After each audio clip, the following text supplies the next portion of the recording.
నమస్కారం గురువు గారు. నమస్కారం అండి. ముఖ్యంగా సార్ చాలామంది ఇంటి ముందట దిష్టి బొమ్మలు అవి ఇవి పెడతా ఉంటారు. ఇంకొంతమంది మెయిన్ గుమ్మానికైతే హనుమంతుల వారి పటం పెడుతున్నారు. సో అలా పెట్టడం వల్ల కలిగే ఫలితాలేంటి? అలా పెట్టచ్చా ఇంతకి లేదా? మీరేం చెప్తారు అసలు? శ్రీహనుమతే నమః. మంచి ప్రశ్న. ఇంటి ముందర దిష్టి బొమ్మలు పెట్టడం. దిష్టి బొమ్మలు ఎందుకు పెడతాను అంటే నరఘోష, నరదృష్టి నివారించడానికి. నాపరాలు కూడా పొగులుతాయి అంటారండి. నరదృష్టికి నాపరాలు కూడా పొగులుతాయని ఒక శాస్త్రం అండి. అంటే ఎంత గొప్పవాడికైనా కూడా నరఘోష, నరదృష్టి అనేది ఉంటుంది. రకరకాల మార్గాలు ఉన్నాయండి. దాంట్లో హనుమంతుల వారిని నరఘోష నివారణ అనేటటువంటిది చేయడంలో హనుమంతుల వారు చాలా గొప్పవారు. దైవిక సంబంధమైనటువంటి విషయంలో అని అన్నప్పుడు హనుమంతుల వారి బొమ్మను పెడతారు. ఓకే. అయితే చాలామందికి అపోహ ఏంటంటే హనుమంతుల వారి కాళ్ళ దగ్గర శని ఉంటాడు, హ్మ్. మనం కాళ్ళ కింద నుంచి తిరగకూడదు. హ్మ్. కాళ్ళ కింద నుంచి తిరగడం తిరగకపోవడం కాదండి, హ్మ్. ఆయన యొక్క రూపం మన ఇంట్లో గనక ఉంటే హ్మ్. ఇలాంటి నెగటివ్ ఎనర్జీస్ కూడా మన ఇంట్లోకి ప్రవేశించవు. ఓకే. దిష్టి బొమ్మ అనేది ఉందండి. దిష్టి బొమ్మ అనేది చాలా మంది ఇల్లు కట్టేటప్పుడు పెద్ద పెద్ద దిష్టి బొమ్మలు తగిలిస్తారు. అవును. ఇల్లు కట్టిన తర్వాత తీసేయాలండి యాక్చువల్గా. హ్మ్. చాలా మంది తీయరు, తగిలిచ్చేస్తారు. హ్మ్.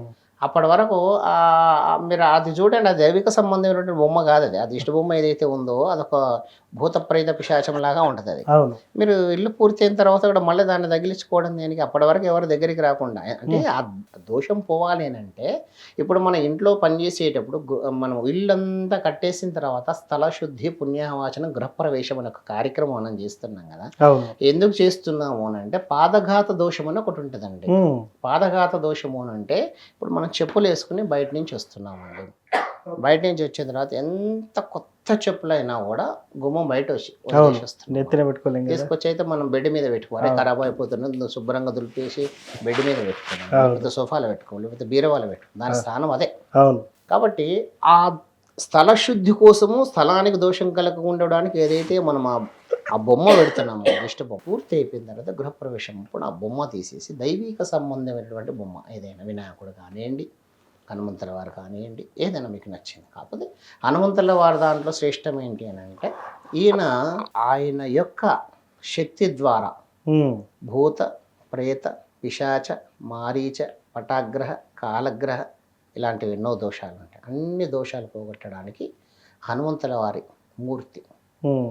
విగ్రహం, ఫోటో ఏదైనా కూడా మనం గుమ్మం దగ్గర పెట్టుకోవచ్చు. దోషభూయిష్టమైనది మాత్రం కాదు. ఇంకా ఇంట్లో కూడా ఉండడం వల్ల కూడా మనం ఈశ్వర స్థానం అనేది ఈశాన్య భాగంలో దేవుడి గది అనేది ఒకటి ఉంటుంది. అక్కడ కూడా మనం హనుమంతుల వారిని పెట్టి పూజించుకోవచ్చు అండి. దాంట్లో తప్పేమీ లేదు.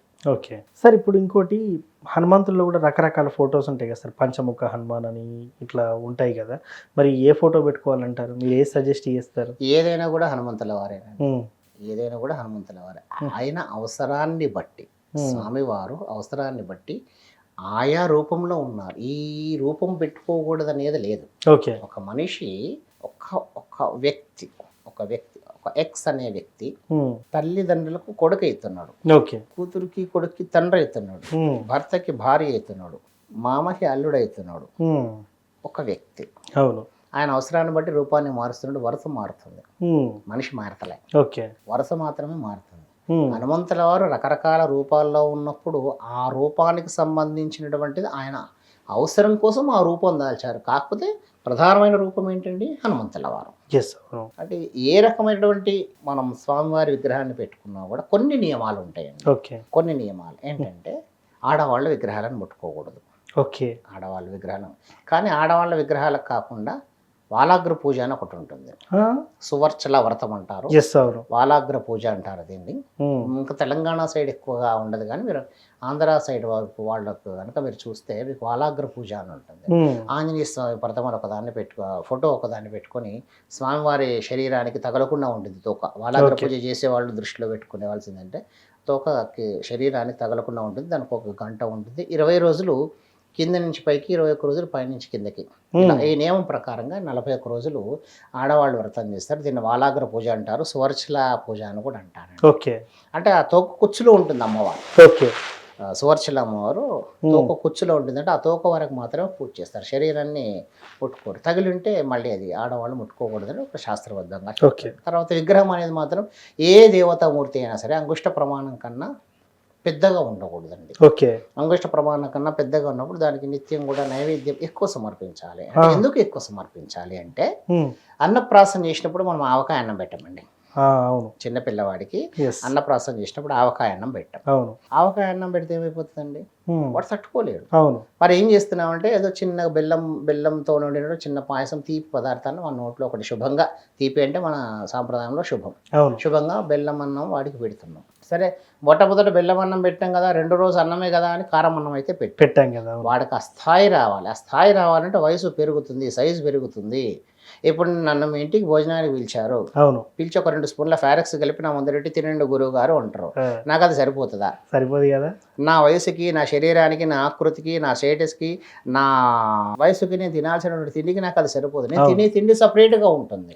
అంటే నా శరీరం పెరిగింది, తిండి తినేటువంటి తత్వం పెరిగింది, ఆహార నియమాల్లో మార్పు వచ్చింది. నేను అన్నం తింటా, భోజనం ఒక 2 రకాల కూరలు, పచ్చళ్ళు ఇవన్నీ నాకు సూట్ అయ్యేటి, నా శరీరానికి సూట్ అయ్యేటి. అంతేగాని 2 చెంచాల ఫారెక్స్ నాకు సూట్ కాదు. అదే అంగుష్ట ప్రమాణం ఉన్నటువంటి మూర్తికి మీరు అటుకులు బెల్లం పెట్టండి. అంగుష్ట ప్రమాణం దాటింది అంటే పెద్దగా అయినట్టు, శక్తి పెరిగినట్టు. దేవాలయాల్లో మీకు గిన్నెలు నైవేద్యం ఎందుకు పెడతారు అని అంటే దేవతామూర్తి పెద్దగా ఉంటుంది కాబట్టి ఆ శక్తిని మనం శాంతపరచాలి. ఖచ్చితంగా పెట్టాలి. భోజనం పెట్టాలి, నైవేద్యం ఖచ్చితంగా పెట్టాలి. ఇప్పుడు చాలా మంది ఇళ్లలో ఏం చేస్తారంటే తీర్థయాత్రలు అని ఒక విగ్రహం తెచ్చుకుంటారు. మీరు బాగా గమనించండి, చాలా మంది ఇళ్లలో తీర్థయాత్రకు పోగానే షిరిడి పోయిన అనుకోండి ఒక సావ విగ్రహం తెచ్చుకుంటారు, తిరుపతి పోగానే ఒక వెంకటేశ్వర స్వామి విగ్రహం తెచ్చుకుంటారు, శ్రీశైలం పోగానే శివలింగం తెచ్చుకుంటారు. ఇవన్నీ దేవుడి దగ్గర పెట్టలేరు, ఎందుకంటే రోజు కడిగి పూజ చేయాలంటే వాళ్ళకి టైం సరు. అందుకని ఏం చేస్తారంటే షోకేసులలో పెడతారు. ఒక్కటి ఆలోచించండి, దేవుడు అని మీరు కొనుక్కొచ్చుకున్నప్పుడు దానికి ఒక నియమం ఉంటుంది. ఆ నియమం ప్రకారంగా పూజలు చేయకపోతే నెగిటివ్ ఎనర్జీ వస్తుంది ఖచ్చితంగా. కాబట్టి మీరు విగ్రహాలు తీసుకొచ్చుకొని గుళ్ళలో పెట్టడానికి సార్ దానికి ఇంకో పరిష్కారం ఉంటుంది అంటారు కదా సార్, వాటిని పూజ చేయలేనప్పుడు బియ్యంలో పెట్టొచ్చు. ఎన్ని రోజులు పెడతారు బియ్యంలో?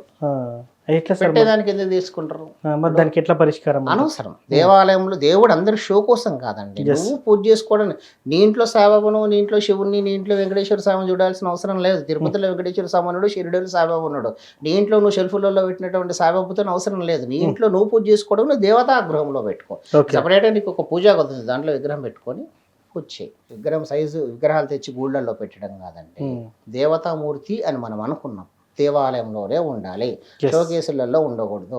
ఈ నియమాన్ని కొంచెం జాగ్రత్తగా ఆలోచించి దేవతామూర్తులను సేవించడం వల్ల మనకు ఇంట్లో ఉండేటువంటి పాజిటివ్ ఎనర్జీస్ రెట్టింపు అవుతాయి. సో మొత్తానికి గుమ్మం ముందు హనుమంతుల వారి ఫోటో పెట్టడం వల్ల ఎలాంటి ఫలితాలు కలుగుతాయి అనేది చాలా చక్కగా చెప్పారు సార్. ధన్యవాదాలు.